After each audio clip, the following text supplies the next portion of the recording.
Maganda po ang kanyang saloobin. Bagamat ito ay nakakasugat ng damdamin, ang mahalaga po, mula Batangas dala niya ang kanyang paninindigan at lalo na ang kanyang maayos na tiyan. Salamat sa kilay mo! Maraming salamat.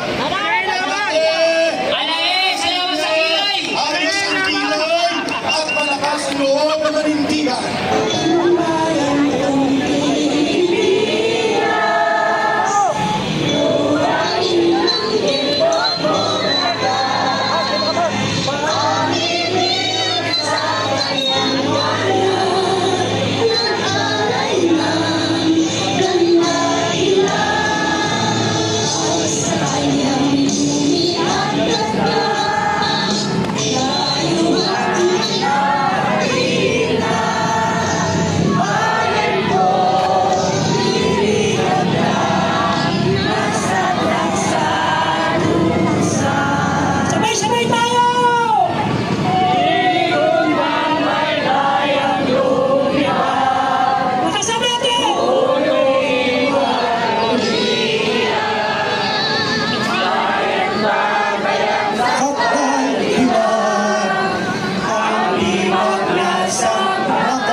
Magandang gabi. And babasahin ko sa inyo ay ang manifesto sa pagbabago, manifesto sa pagbabago. Galing ito sa mga tribong pamayanan at katutubong mga Pilipino. Babasahin ko po ang manifesto sa pagbabago ng political gobyerno. Kaming mga katutubo na nasa indigenous cultural communities at saka mga IP, no? Na may karapatan sa batas at Republic Act 8371 ay pinal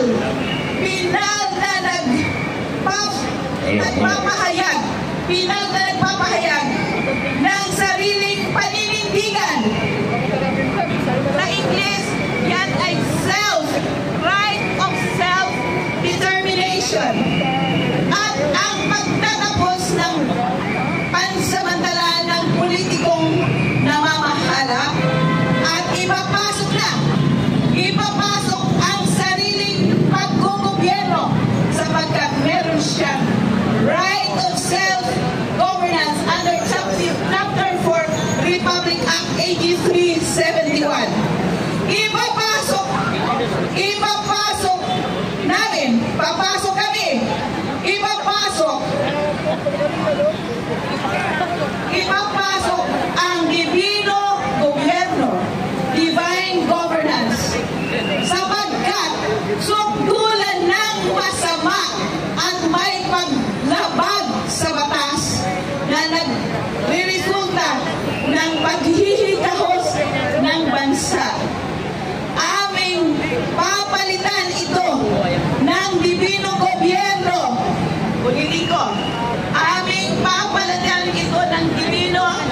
malinis